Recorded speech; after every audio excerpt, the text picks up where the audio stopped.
สมัยที่ทุทันเนาะกำลังติดตามหาทรงซ้ออาขาแฮปปี้เนาะมื้อนี้ก็อยากแนะนำให้เกี่ยวกับการเปลี่ยน ID และรหัสถ้าผู้ใดเนาะกำลังใช้ iPhone อยู่เนาะหรือว่ามีปัญหาเกี่ยวกับการดาวน์โหลดเขาเรียกว่าลืมรหัส ID เข้าไปเนาะเขาสิเปลี่ยนใหม่ได้เลยเนาะโอ้เราเฮ็ดแนวใดเราในการดาวน์โหลดบ่ได้เราย้านเนาะมัน ID เราบ่จื้อแล้วสินะมื้อนี้มันดีๆแนะนำให้เนาะถ้าว่าเราลืมรหัสก็คือว่ามีปัญหาในการดาวน์โหลดเนาะดาวน์โหลดไม่หยังก็ย้านว่าเกมหรือว่าแอปอื่นๆก็ดาวน์โหลดบ่ได้เนาะถ้าว่าเราลืมรหัส ID เราไปแต่ว่ามื้อนี้ก็เลยมีเวลาเราก็อยากแนะนำให้เกี่ยวกับการเปลี่ยนรหัสและ ID เนาะเราก็เข้าไปธนาคารเนาะ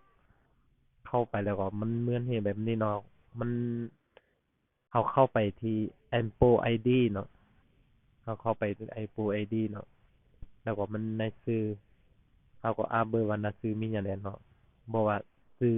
เบอร์โทรศัพท์อีเมลตัวที่2เป็นรหัสภาพและความปลอดภัยตัวที่3ในการสำรองเงินและการจะส่งตัวที่4ในการสามารถสมาชิกแต่ว่ามันเราเข้าไปตัวที่2เนาะรหัสภาพและความปลอดภัย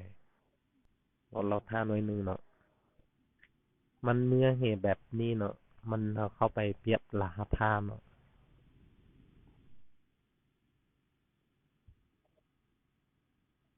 เขาบอกว่ารหัสผ่านเนาะเขาบอกว่าใช้รหัสพัง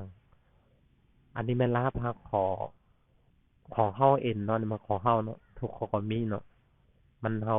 ได้รหัสรอหน้าจอที่เฮามันตัวนี้มาใส่อยู่นี่เนาะ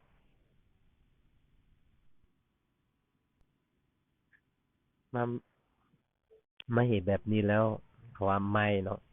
เขาว่าปลดรหัสผ่านเนาะอันนี้แม่นใช้ใหม่แล้วเนาะตัวใหม่แล้วเนาะตัวเก่าเฮาลืมแล้วเฮาตัวใหม่เลยใช้ใหม่แล้วเนาะแล้วแต่เฮาว่า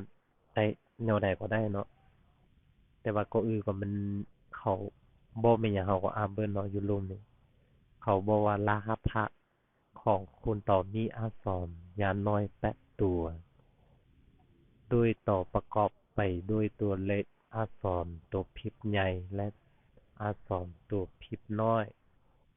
เออมีอักษรเนาะตัวอักษรเขาตัวใหญ่และตัวน้อยเนาะเอามันปนกันเนาะถ้ามันอยากพิมพ์นั่นแหละก็แล้วแต่เนาะแต่ว่ามีอย่าลืมเนาะมีตัวพิมพ์ใหญ่และตัวพิมพ์น้อยเนาะแต่มันแปะตัวคือไปเนาะอย่างน้อยแปะตัวเขาบอกว่าเนาะเอาตัวพิมพ์ใหญ่แล้วแต่เฮาเนาะตัวนี้เนาะตัวทับอิฐนี่เนาะมันเอาลงมาอยู่ตรงนี้เนาะเอายืนอย่างอีกขั้นเนาะแต่ว่าเฮาทึดตัวได้เฮาอยู่เทื่อนี้เนาะถ้าว่าเอาลงมาอยู่รูเนี่ยมันทึบหมดทุกตัวเนาะถ้าว่าผิดตัวเดียวก็บ่ได้เนาะมันบ่ทึบเนาะมันนี่แม่นง่ายๆเนาะมันเดี๋ยวนี้ก็ได้แล้วมาเปลี่ยนรหัสเนาะ ID ของเฮาเนาะถ้าผู้ใดเนาะมีปัญหาเกี่ยวกับอันน่ะ ID เนาะหรือว่าลืมรหัสผ่านไปแล้วหรือว่าลืม ID ไปแล้วเนาะไม่ง่ายๆแบบนี้เนาะมันบ่ฮ้อนเนาะ1 นาทีก็บ่ฮ้อนเนาะง่ายๆแบบนี้เนาะแล้วก็ถ้าผู้ใดเนาะเบิ่งแล้วอย่าลืมกดติดตามเนาะถ้าคลิปใหม่ๆลงสิแจ้งเตือนเนาะ